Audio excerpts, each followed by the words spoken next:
Kung bago ka lang sa channel na to at isa kang true-blooded Aldab Nation na nagmamahal po kila Maine Mendoza at Alden Richards, tama po ang channel na pinuntahan mo, kaya consider na kitang bagong subscriber. Super Mainians, Main Cuties, Main Society, Main Infinity, Main Trend OFC, Mainsters, Ninerisa, Mary Ann, thank you, Main Admirers Official, Main Atix Bulacan, Main Atix Batangas and QC, Purple Swoosh and FP3, thank you so much, Diatom's family, thank you, Crystal, Lynn and Yeka, thank you, Rachel and Jing and Ava, thank you so much, Steve Note Group, Solid Main Bulacan, thank you, Bello family, Zone Rocks family, All Access to Artists, AAA, thank you so much, Chet, Lawyers and Friends for Maine, and Vivo family, thank you so much for the flowers, Solid Main United, thank you, JOC family, Dang and Grace, our Maine lovers, Halamans of Maine, Maine Atix USA, Maine lovers, Maine Forever Official, Cakes Bay Miriam, and Eat Bulaga family, thank you so much. Welcome back mga ka-Aldab. Ito na naman po ang inyong lingkod, si Mr. Destiny. At syempre magbibigay na naman tayo ng pinakamagandang update po ngayon sa social media. Ito yung pinaka-latest mga ka-Aldab na talaga naman pong pinag-uusapan. Pero hindi pa rin ito mananalo sa cake na i-deliver po ng Aldab Nation. Kahit sabihin na natin na medyo Mr. Destiny marami sponsor lang po yung iba dyan. At may kita nyo naman po sa video na iilan lang po, hindi po katulad ng mga panahong 2016 birthday ni Mengay. Sabi nga po niya, ito yung birthday ko na hindi ko po pwedeng makalimutan sa buong buhay ko na naganap at nangyari. Tinalo pa nga po niya yung Dibu yung Dibu talaga masasabi mo na isang beses lang po ginagawa pero mararamdaman mo. Pero itong birthday celebration ni Mengay noong 2016, ramdam na ramdam po ni Maine Polkerson at ng pamilya niya. Hindi lang po si Mengay naging masaya, kundi buong buong pamilya ni Mengay at mga kaibigan po niya. Kaya nga sabi ko sa inyo mga ka-Aldab, kung patatagan lang po ng labanan, paramihan lang po ng cake, ay hindi po sila mananalo. Hindi po ba? Kukunti lang po talaga ang mga Maine fanatics. Hindi nyo po pwedeng sabihin, army na, wala Hindi po ba? Although yung ibang Maine fanatics dyan, Aldab pa rin po naman yan Hindi naman po pwedeng magbago, mawala. Kumbaga nag-aantay lang naman po sila ng tamang panahon.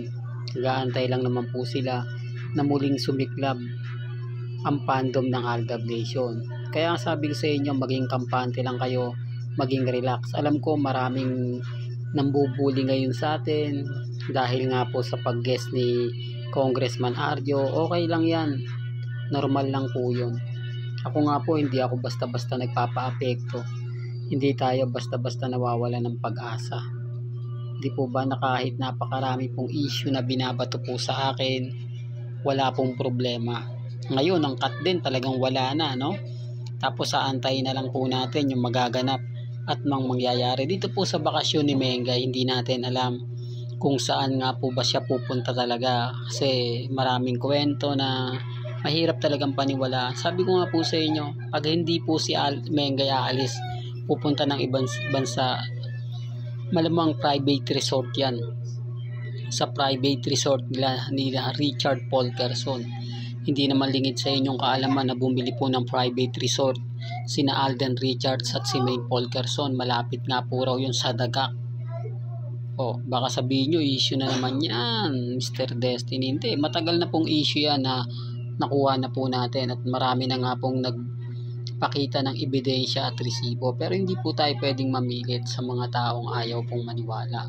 Hindi naman po pwede natin sabihin bitter naman. Basta sa akin, binigbibigay lang po ako ng anak ganap, nagbibigay lang po ako ng update.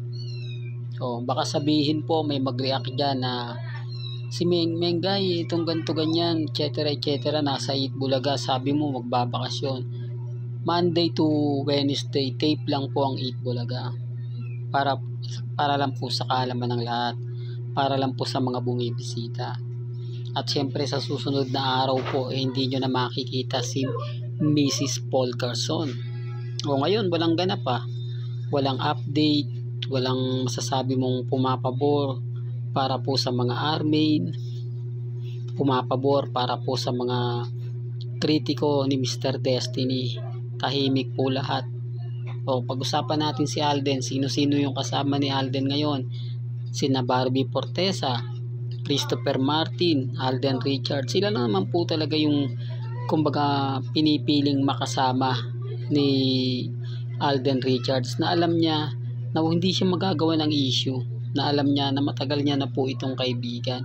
Sabi ko nga po sa inyo, kung walang relasyon dati sina Barbie Fortesa kay David Lucangco, nagka-issue na naman po sila ni Alden.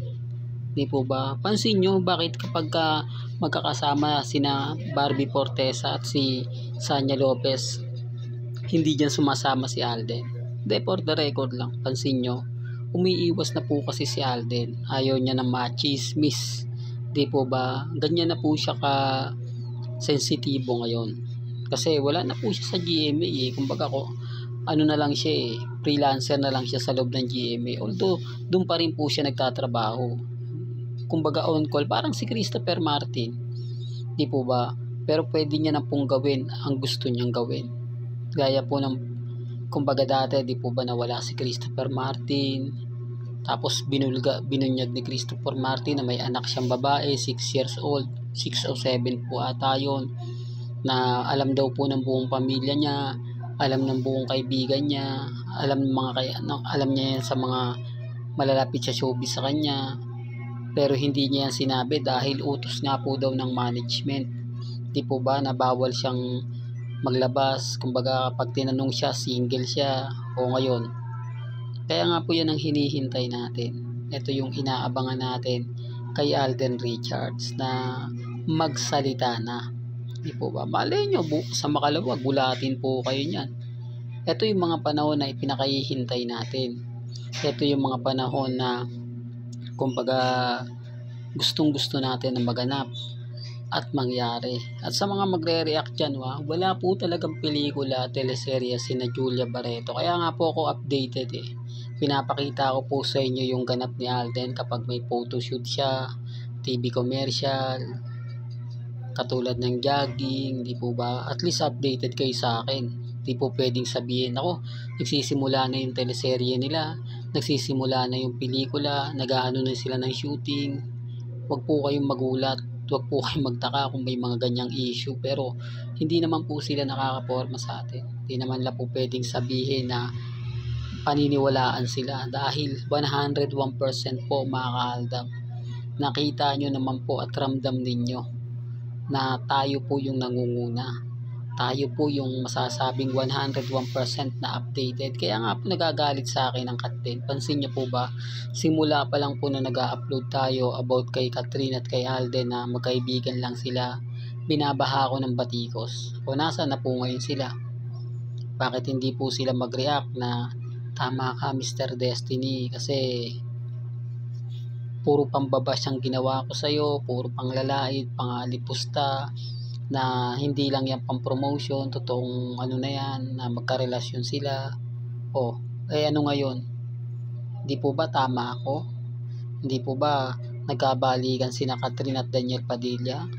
Ito yung pinapaliwanag ko po, na hindi naman po talaga sila babalik para sabihin lang na tama ako. Hindi naman sila babalik para kumbaga purihin yung mga sinasabi ko. Ganyan po sila ka desperado, ganyan po sila ka-affected.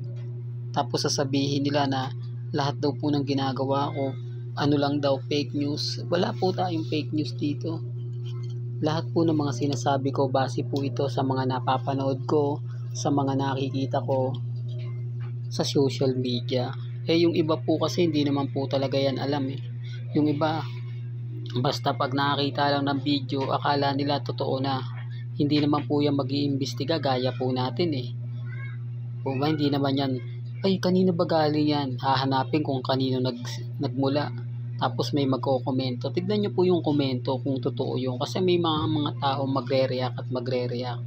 Magtatanong, legit ba yan? May magre-respond naman eh. Hindi, inedit na lang yan.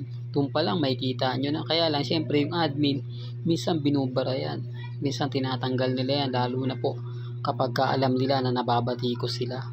Kapag alam nila na maraming umiepal, di po ba? Tapos isasabihin niya, naku, aldab pants yan, huwag niyong papansinin. Pag may umepal ng ganun, agad-agad aldab pants na. Di po ba? Ganyan po sila kabiter sa atin. Nababasa nyo naman po siguro at nakikita yung mga komento po sa akin, talagang hindi maganda, hindi kaaya-aya, talagang masakit. Pero lahat po yun tiniis ko, lahat po yun tinanggap ko. Dahil alam ko sa bandang huli, ako po yung tama, o ngayon ako yung tama. Wala naman pong pumunta para magsabi na tama si Mr. Destiny, hindi po ba?